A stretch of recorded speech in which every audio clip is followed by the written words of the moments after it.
Hello everyone and welcome to our next video in our series how to use WeVideo in the classroom.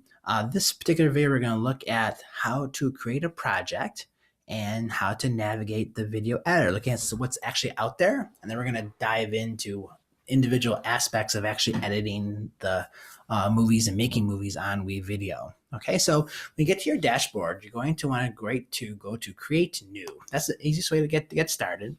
Now it gives you this option. This can be really confusing, but to make it simple, always start making your videos with a project. Okay, this is going to allow you to create videos and edit material and bring in like media, like images and audio files and video files to make a movie, and then that'll be perfect.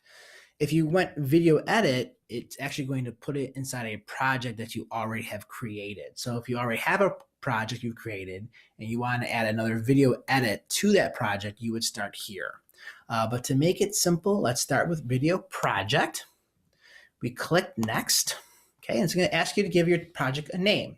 Now I'm in the midst of making the videos for this course, so I'm going to go Intro to WeVideo 04. That's the next video that I'm going to make. Because remember, right now I'm using WeVideo to create a screencast. So I'm actually using WeVideo to record the screen while I'm actually showing you how to make videos on WeVideo. So I'm doing everything in this course on a Chromebook through WeVideo, okay? And this is going to be media. This whole video that we're going to do next is going to be on media. Now, the free account won't have some of these aspects, but on the paid account, I can make a personal video where I'm the only one responsible for it. But what's really cool about the paid account is that I've had students do this now where they have a collaborative video where basically a student makes a project and then they share that project with other students in a group where they can all work on the video together. All right. And this is one I have not used yet where members make their own videos, but they put it into a project folder. So I guess everybody was making like a larger video and everybody's gonna make little pieces of that video together. They would put it into a project folder. Okay. So this one's great where students can actually work on the same video together. But here's the problem. I mean, we worked this out last year. It's not like a Google Doc where every student can be on the video project at the same time. Only one student in the group can have the project open and editing the video at one time. So it's a little bit tough for in-class work because you actually have students and basically looking over someone's shoulder. But if a group sort of said, listen, tonight I'm going to work on this part of it, maybe tomorrow you work on this part of it, they could do it from home or from school at different times and work on the video project individually, but as the project as a whole, right? So I hope that made sense, that students in a group can work on a project, but only one student at a time can work on it, right? If another student tries to log into their video project while another person in the group's on it, it won't let them actually edit the video. It closes them out. It says someone else is working on it, which makes sense. It'd be awful hard to actually do it simultaneously like a Google Doc, all right? So we're gonna do personal. We're gonna do next. And right away, so you could add media to your project. I usually don't add media. We're talking about media next, like adding like images and videos and sound files to a project. I usually like to do it from the video editing screen. So you just I usually just press next here, and it says done. Now you're ready to create your video. Okay, give it a second here, and then it says create your video. Okay, so you click create your video. It's gonna bring up. Let's see if it's going to work here. I hope so, because I'm already I'm making a screencast. Okay, good. So this brings up your video editing screen. Now we're going to do a real quick overview of this, and then we're going to go into it more carefully later. Okay, now we're back to the video editor. We have a little bit of a glitch there. Sorry about that. So as I was saying, this is your preview area. Now, this is the area where you have all your media, where you actually upload images and you upload all your videos, and you basically, we're going to talk about it. You just click this upload button. We're getting this all later.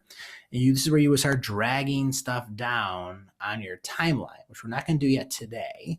But this is how you start dragging and organizing your media on your timeline. This is a record button to actually record a screencast or a video recording right from your computer. This is what I'm using today to make the screencast. I'm not going to press it again because I don't want to mess it up. But that's how you create a video recording. You can even record your webcam to actually record your face. This is a microphone to open a voice recorder. If you actually want to do your voice recording right here in the project. You have some ways of listing like thumbnail views of media. You can filter, okay? You can sort it. You can search your media all through from here. And here's some folders where you can, project media, finished videos. You can start making your folders here as well for your projects. We'll talk about later how to make folders, okay? But they would also show up here as well. All right, so we're just kind of like looking around the actual editor. There's a lot with themes, which we'll talk about later, how you can put a theme to your video. This is where you actually finish your video, which we don't want to press right now because we'll mess this video up. Here, and under this area, you can add text boxes and annotations and title sequences to videos, which is really cool. And there's actually more options here with the paid account. There's a free account. But you do like subtitles and texts and annotations. Here's about audio. There's a lot of free music and sound effects and premium music that you could add to your video project, which is really cool. You could do transitions. Transitions are how, if you're using a lot of images in a row, how they're going to fade into one another. So you have a lot of great sort of options here of how to do your transitions, which we'll look at later. And here is some kind of neat little like sort of effects they have to add, like streaks and background colors and snow. Really some really neat things there. Okay, so that's this part of the editor. On the bottom here are basically your tracks, your video tracks and your audio tracks. And this is where you start layering different aspects like images and videos to build your video. And you could actually add more. You could add more video tracks. You could add more audio tracks. Just press OK. You can give them a name. All right. And as you add more of them, they appear. Okay. And these are audio tracks. These are video tracks. Okay. And then this is the timeline, gives you how long your video is, which is really great. We're going to get to this all more detail a bit later. I just want to give you a big overview first. And here you can kind of mess around with different settings on your tracks, which we'll look at later. And here you could zoom in or zoom out of your video. And that's actually super useful. As your video gets larger and larger, you kind of want to zoom out to see more of it. Or if you want to get really close in to do some stuff, you can zoom in and zoom out here. Okay, so that's kind of what the whole entire sort of editing dashboard looked, which is great if you're familiar with like iMovie or Adobe Premiere or Final Cut Pro or some of the other tools out there. It looks similar, but this is great that we're doing this all in a browser, all online, and I'm using a Chromebook for it, which you don't have to. You can use any browser on a PC or a Mac as well, but I'm using Chrome on my Chromebook. All right, so hope that made sense, and we'll get really into more of the projects and how to create stuff in the next few videos. All right, take care and have a great day. Bye-bye.